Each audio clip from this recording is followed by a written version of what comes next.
오늘은 여호와께 돌아가자라는 제목으로 말씀 전하겠습니다. 사람들은 위기를 만나면 하나님을 찾습니다. 하는 사업이 위기를 맞을 때 하나님을 찾고, 또 건강이 흔들릴 때 하나님을 찾습니다. 또 우리가 중요하게 생각하던 인간관계가 깨어지면 하나님을 찾습니다. 하나님, 이번 한 번만 도와주십시오. 그렇게 하죠. 근데 또 막상 문제가 해결되면 다시 원점으로 돌아가는 경우도 왕왕 있는 것 같아요. 근데 그것이 문제입니다. 오늘 읽은 말씀을 보면 호세아서 6장인데요. 이 호세아 선지자는 북이스라엘에서 활약하던 선지자입니다. 당시는 주전 한 8세기 중반 정도 되는데, 정치적인 상황을 보면 굉장히 복잡한 시간이었어요. 여로보암 2세 이후에 북이스라엘이 급격하게 붕괴가 됐습니다. 암살과 쿠데타가 계속해서 이어지면서 왕들도 수시로 교체가 되었습니다. 그 내용들을 보면 스가랴 왕도 있었고, 살룸 왕, 문하햄 왕, 어떤 사람은 수개월짜리 왕도 있었어요. 그렇게 굉장히 내부적으로는 진통을 겪은 시절이었습니다. 또 외부적으로는 아수르의 압박이 심화되고 있었습니다. 그러니까 북이스라엘이 나라라는 형태는 유지가 되고 있었지만 내부적으로는 썩어지고 있었고, 외부적으로도 큰 압력을 받고 있는 극심하게 어려운 때였습니다. 신앙생활 하시는 분도 마찬가지였어요. 그 당시에는 베델과 단에서는 금송아지를 숭배하는 신앙이 그대로 시행됐습니다. 그러니까 바알 숭배와 이런 종교 혼합주의, 하나님도 섬기지만 바알 신도 섬기고, 하나님께 드린 예배는 유지됐지만 하나님 한 분만 섬기는 신실한 언약적 관계는 깨어진 지 오래됐어요. 사실 이것이 남 얘기가 아니죠. 우리도 이 땅을 살아가다 보면 하나님 믿는다고 그렇게 믿음 가지고 살아간다고 하지만 적당하게 타협하고 흩어지고 섞여지는 경우가 많습니다. 호세아가 살아가는 시대가 바로 그랬습니다. 신앙의 껍데기는 여전히 남아 있었어요. 하지만 신앙의 알맹이는 사라지던 시대. 바로 그런 상황에서 1절을 보면요, 여호와께 돌아가자 선언을 하고 있어요. 우리 1절 말씀 같이 한번 읽겠습니다. 오라, 우리가 여호와께로 돌아가자. 여호와께서 우리를 찢으셨으나 도로 낫게 하실 것이요, 우리를 치셨으나 싸매어 주실 것임이라. 아멘. 여러분, 이 구절 자체 한번 보면 굉장히 은혜롭습니다. 여호와께 돌아가자. 또 뒤에 어떤 내용이 나옵니까? 그가 찢으셨으나 도로 낫게 하실 것이요, 치셨으나 싸매어 줄 것이다. 읽지는 않았지만 2절에 보면요, 이틀 후에는 살리시고 셋째 날에는 일으키시리라. 우리가 그 앞에서 살 것이다. 하나님께로 돌아가자 하는 말을 합니다. 근데 참 신기하게도 이 구절에 대한 신학자들의 해석 견해가 다릅니다. 어떤 사람들은요, 방금 이야기한 것처럼 참된 회복을 위한 촉구였다라고 이야기를 합니다. 여호와께 돌아가자. 이제 우리가 흔히 알던 내용입니다. 근데 반대로 어떤 신학자들은요, 하나님을 자신들의 회복의 도구로만 본다는 견해도 있어요. 죄를 지었으면 회개라는 통렬한 절차도 필요하잖아요. 근데 회개라는 통렬한 절차도 없이 그냥 하나님을 회복을 위한 도구로만 본다는 거죠. 그냥 찢으셨으나 바로 낫게 하실 것이요, 이틀 후에는 살릴 것이며 셋째 날에는 일으키실 것이다.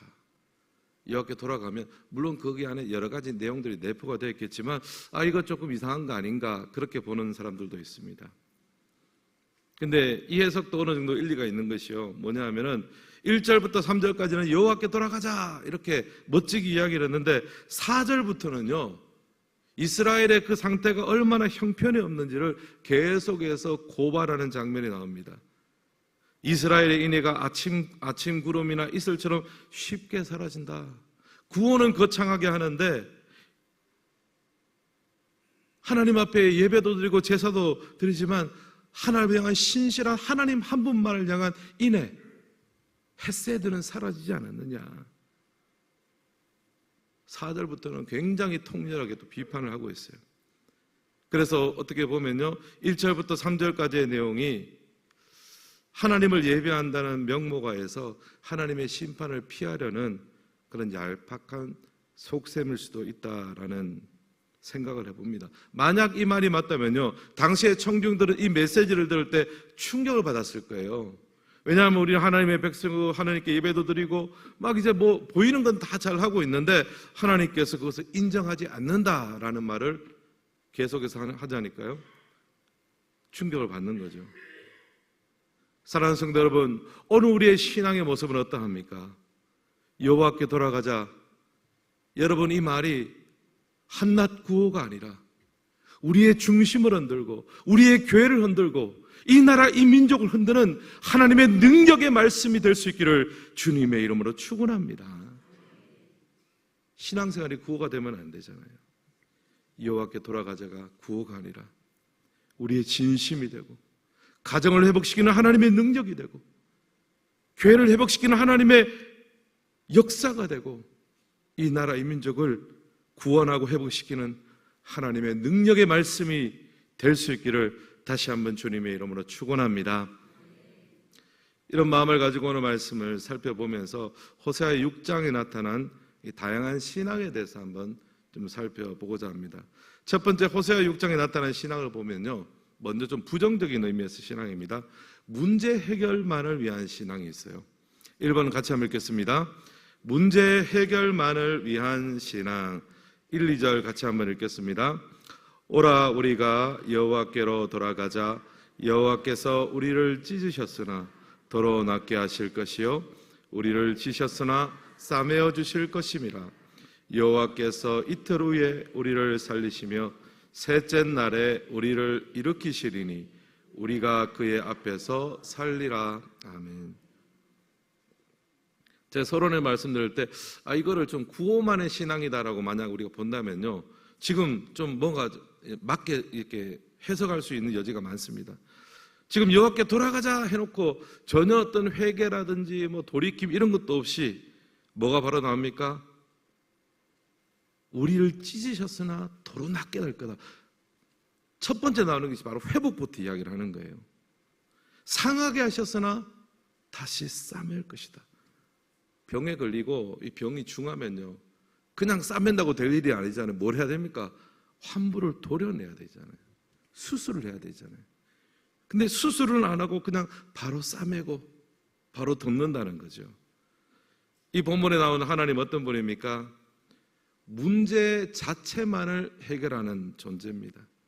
물론 우리가 어떤 문제를 해결하기 위해서 하나님을 찾는 것, 저는 중요하다고 생각합니다. 그것이 신앙의 첫 출발점은 될 수 있습니다. 하지만 늘 그 수준에만 머물면 안 된다는 거죠. 그래서 하나님을 의지하고 신뢰하는 것이 아니라 하나님을 이용하는 신앙일 수 있습니다. 뭐 우리 신앙생활 모습도 마찬가지 아닙니까? 우리가 수능이라든지 아이들 이런 앞두고는 그래도 새벽 기도라든지 뭐 기도하자 그러면 그래도 좀 더 박짝박짝 모여서 기도하다가 수능하고 끝나면 그냥 싹 빠지고 이제 그런 모습들이 적지 않게 또 우리 안에도 있습니다. 문제 때문에 하나님 앞에 나가는 것 저는 부정하지 않습니다. 그것도 중요하고 소중합니다. 하지만 거기에만 머물면 유학의 신앙을 벗어날 수 없습니다. 사랑하는 성도 여러분, 우리의 신앙은 혹시 문제 해결에만 초점을 맞추고 있지는 않습니까? 하나님을 수단으로 삼아서 안 됩니다. 내 건강 회복만을 위한 하나님은 아니잖아요. 내 취업을 위한 하나님, 내 사업 성공을 위한 하나님, 물론 하나님께서 역사하셔서 그렇게 은혜를 베푸시는 것도 감사하지만 그것만을 위한, 그 문제 해결만을 위한 하나님이라고 생각하면요, 이 신앙생활이 들쭉날쭉할 수밖에 없습니다. 이스라엘 백성들의 역사를 보면요, 홍해를 갈라주시는 하나님 앞에서는 찬양하고 송축하고 그랬어요. 근데 광야에서 조금 고생하니까 어떻습니까?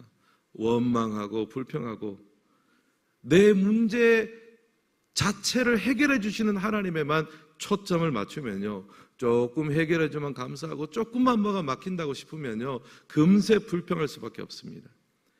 문제 해결이 신앙의 이유가 되면요, 그 문제를 해결받는 즉시 내 신앙도 끝이 나버리는 거예요. 이것은 성경적인 신앙이 아니라 기복적인 신앙입니다. 호세아 6장에 보면 하나님이 그것을 짚으셨어요. 문제를 해결해 주는 그 문제 때문에 하나님 앞에 나오는 것도 중요하지만 거기에만 머물지 말고 그 문제를 넘어서서 하나님과 깊이 교제할 수 있는 우리 모두가 될 수 있기를 주님의 이름으로 축원합니다. 두 번째 호세아 6장에 보면요, 감정이 주도하는 신앙도 나와요. 2번 같이 한번 읽겠습니다. 감정이 주도하는 신앙. 우리 4절도 같이 한번 읽겠습니다. 에브라임아 내가 내게 어떻게 하랴, 유다야 내가 내게 어떻게 하랴, 너희의 인애가 아침 구름이나 쉬 없어지는 이슬 같도다. 아멘. 여기 보면 너희 인애가 아침 구름이나 쉬 없어지는 이슬 같다. 여러분 아침 구름 이제 그러면 약간 안개를 생각할 수 있을 것 같아요. 요즘 같은 뭐 이제 온도차가 심하면은 아침에 안개가 자욱합니다. 한 며칠 얼마 전이던가요? 안개가 아침에 굉장히 많이 껴가지고 저는 날이 흐린 줄 알았어요. 근데 불과 뭐 한두 시간 있으니까 쨍쨍하게 내리쬐는 거예요. 흐린 줄 알았는데 아무것도 안 한 거죠. 한 줄기 빛 아래 그냥 그 모든 것이 그냥 다 날아가 버리는 거죠. 헷셋, 우리의 인애가 그렇다는 거예요. 인애라는 것은 헷셋, 하나님과의 언약적 사랑입니다. 이 하나님과의 언약적인 사랑이라는 것은요, 변하지 않는 사랑이며 끝까지 책임지는 사랑인데 우리가 하나님을 사랑할 때요, 이게 아침 안개 같다는 거예요. 어떨 때는 자욱하게 하나님을 좀 사랑하는 것 같다가 뭐 조금만 뭐 하면은 그냥 어디 가는 실체가 없어지고 햇볕이 내려쬐면 아침 안개가 금방 사라지듯이 이스라엘 백성들의 믿음이 그랬습니다. 하나님 보시니까 아침 구름 같고 쉬 없어지는 이슬 같다. 새벽이 되면 이슬이 촉촉하게 있지만 해가 떠서 한 20-30분만 있으면 다 사라져 버리잖아요. 여러분 우리의 신앙생활도 그럴 수 있습니다. 은혜 받을 때는 뜨겁습니다. 눈물도 흘립니다. 하지만 돌아서서 월요일 아침이 되면 그냥 정신없이 돌아가서 다음 주일 돌아와서 하나님 언제 일주일이 더 지났죠? 뭐 믿음이고 신앙이고 다 있고 그냥 허겁지겁 살다가 주일 예배 드리러 올 때가 우리가 있잖아요. 감정이 주도하는 신앙이 이렇단 말입니다. 위험하죠. 왜냐하면 감정이라는 것은 변합니다. 오늘은 뜨거울 수 있지만 내일은 식을 수 있어요. 내가 감정이 좀 안정적일 때는 하나님이 왠지 나하고 굉장히 친한 분 같고, 내가 감정이 좀 식을 때는요, 하나님 안 계시는 것 같고. 물론 감정은요, 신앙에서 중요합니다. 왜냐하면 감정이 뜨거워져야 마음의 문이 열려서 하나님을 믿는 첫 관문이 열려지는 거예요. 하지만 감정이 신앙생활을 주도하게 해서는 도저히 안 됩니다. 왜냐하면 감정이는 내가 느끼는 거거든요. 내 감정은 오락가락합니다. 이거 우리가 조금 적용해서 보면요, 내 감정을 중심으로 신앙생활하게 되면요, 내게 조금 은혜가 되면, 이 은혜가 된다는 말도 참 희한해요. 주일날 우리 성도님들이 나가시면서 이제 저한테 격려와 인사의 말로 목사님 은혜 많이 받았습니다 이제 그러고 나가시잖아요. 그러면 제가 막 궁금해요. 나가시는 분 붙잡고 물어보고 싶어요. 뭐가 은혜가 됩니까? 대체로 보면요, 본인이 가지고 있던 생각하고 제가 설교 때 비슷한 말을 하면 공감이 돼서 은혜가 받는다 그래요. 감정을 하는 것은요, 자기중심적이 될 수밖에 없어요. 내가 느끼는 감정은요, 그 중심은 내 자신입니다. 결국에는 내 감정이 내 신앙을 주도하게 되면요, 자기중심적인 신앙이 될 수밖에 없습니다. 자기중심적인 신앙이 되면요, 고난이 찾아오면 견딜 수가 없어요. 왜냐하면 자기중심이 아니잖아요. 고난이라는 것은 내가 무력해지고 넘어지고 중심에서 내가 빠지는 건데, 이 감정중심의 신앙은요, 고난이 찾아오면 좋을 때는 하나도 좋지만요, 조금만 힘들어 버리면 막 바로 넘어지고 자빠집니다. 게다가 요즘 시대가요, 이 감정을 굉장히 급박하게 움직이는 시대 아닙니까? 유튜브 보면은 우리 애들도, 우리 어른들도 마찬가지 아닙니까? 굉장히 자극적이잖아요. 쇼츠 같은 거. 저도 이제 뭐 유튜브나 이런 거 좀 보는데요, 제 설교가 주일날 설교가 30분 하잖아요. 근데 요즘 사람들이요 30분 설교를 뭐 유튜브나 방송에서 듣는 걸 굉장히 어려워합니다. 이 뭐 현장에 나와서야 꼼짝 말하니까 앉아 있어야 되지만, 저도 사실은요 어떤 뭐 그런 강의라든지 다른 사람 설교 들을 때 15분 넘어서면요 힘들어. 이거 지금 대충 내용은 파악이 된 것 같은데 막 그렇게 되는 거예요. 이게 뭐냐 하면은 우리가 쇼츠라든지 이 짧고 자극적인 것에 많이 노출돼서 그래요. 우리 신앙도 마찬가지 아닙니까? 조금 더 자극적인 설교, 조금 더 자극적인 뭐 찬양, 다 감정을 무시하는 것은 아니지만 감정 중심적인 신앙은 조심해야 되는 거예요. 그래서 저는 여러분 예배 후에 질문을 좀 달리 하셨으면 좋겠습니다. 오늘 예배 은혜 됐다, 아니면 오늘 예배 드리다가 내가 눈물 흘렸다, 이렇게 피드백하지 마시고요. 오늘 예배에 나는 하나님께 집중했다. 하나님 예배를 드리는 거니까. 오늘 그 전하는 말씀 가운데 내가 이것을 적응하게 되었노라. 그렇게 우리가 질문을 하고 스스로 예배에 적용하고 피드백하는 것이 이 감정 중심의 신앙을 극복할 수 있는 것이라고 생각합니다. 물론 불이 활활 타올라야 될 때가 있지만 타오르는 불은 금방 꺼집니다. 금방 타오르고 그다음 활활 타오르고 그다음 무슨 불이 됩니까? 장작불이 되죠. 조용하지만 강하고 오래가는 장작불. 하나님 앞에서 불같은 신앙도 필요하지만 오래 타는 장작신앙도 중요합니다. 여러분 감정에게 여러분의 신앙에 주도권을 주지 마시고 장작신앙으로 은근하고 꾸준하고 성실하게 하나님을 사랑하고 이웃을 사랑하는 우리 모두가 되기를 주님의 이름으로 축원합니다. 옆 사람에 이렇게 한번 묻겠습니다. 당신은 장작신앙입니까? 목사님, 장작응천은 아직 불꽃신앙도 아닙니다. 바로 장작신앙하면 안 됩니다. 불꽃하면 패야죠. 뜨겁게 찬양하고 한번 하나님 앞에 엎어지고 다 드리고. 근데 매번 그렇게 하면 안 되잖아요. 그리고 나서 내 삶을 정돈하고 감정으로도 하나님 앞에 드리지만 지적으로 의지적으로 내 모든 것을 하나님 앞에 드릴 수 있는 그런 신앙의 깊이가 있는 장작신앙인이 되시기를 주님의 이름으로 축복합니다. 결과적으로 세 번째입니다. 결국의 신앙에는요 하나님과의 관계가 튼튼한 신앙이 중요합니다. 3번 함께 읽겠습니다. 결국 관계가 튼튼해야 합니다. 여호와께 돌아가자라는 말은요 구호가 아닙니다. 하나님과의 관계가 튼튼해져야 된다, 그 말을 하고 있는 거예요. 성경을 보면요 신앙생활은 무엇이냐면 하나님과 인간과의 관계가 회복되는 것이 신앙생활입니다. 창세기를 보면 아담의 죄악으로 말미암아 하나님과 인간의 관계가 단절되었는데 예수 그리스도 십자가 보혈로 말미암아 그 관계가 회복되었어요. 그 구원이란 뭐냐면 관계 회복이에요. 하나님과 우리의 관계 회복, 하나님의 자녀가 되고 하나님은 우리의 아버지가 되는 것,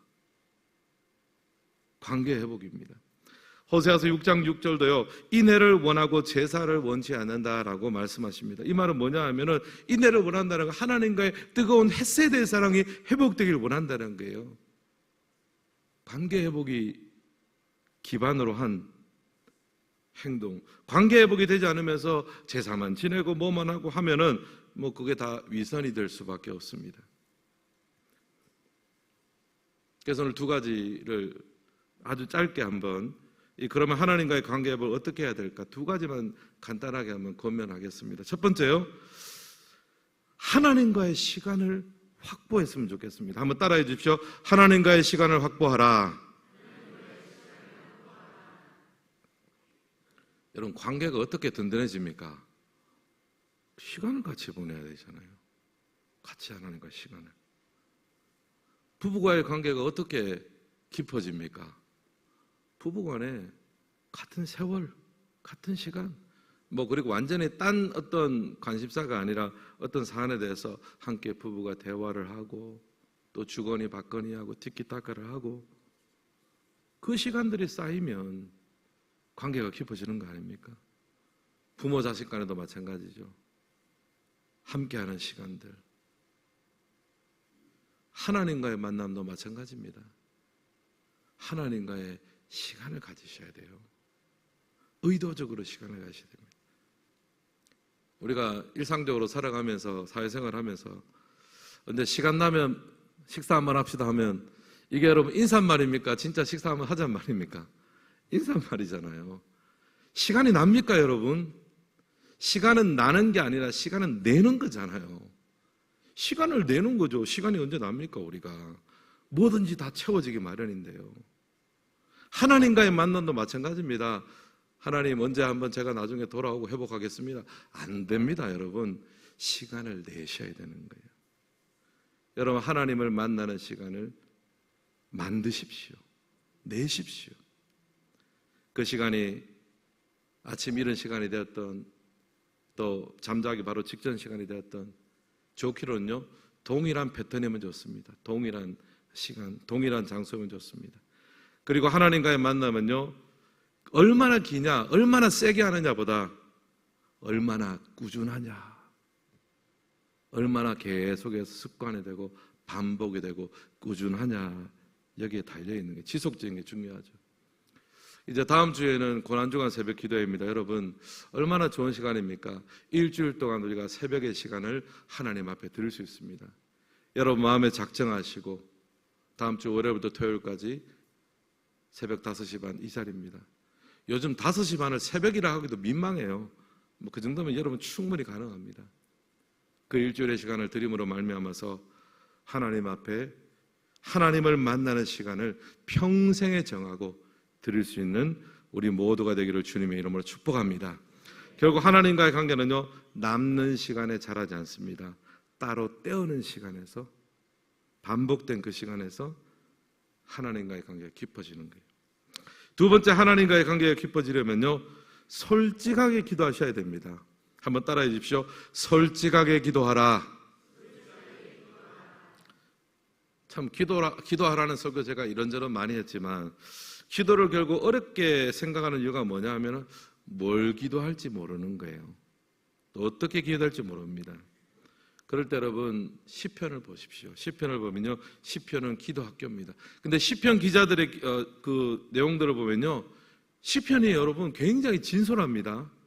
한번 읽어보세요. 보면요 그게 눈물도 있고 한탄도 있고 분노도 있고 저주 시편도 있어요.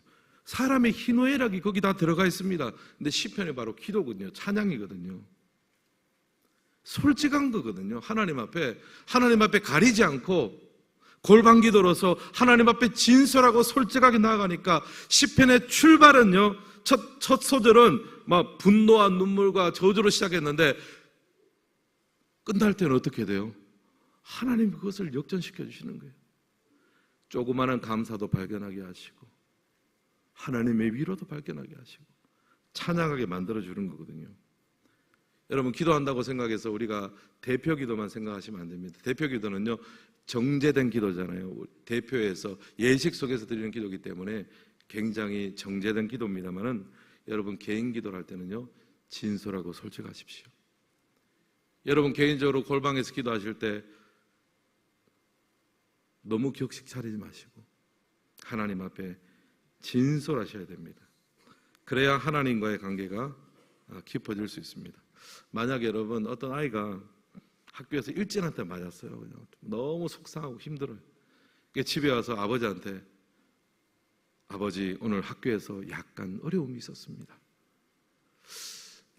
굳이 아버지한테 말을 해야 될지 고민도 좀 되는데 존귀하고 영광스러운 아버지 이럽니까 여러분? 아니잖아요. 아빠 오늘 학교에서 일진 녀석이 나를 때렸어. 내가 지금 속 터져 죽겠어. 이거잖아요 여러분. 그러면은 아버지가 누가 그랬냐 이러면서 그러면 뭡니까? 아버지하고 하더라도 그게 소통이 되잖아요.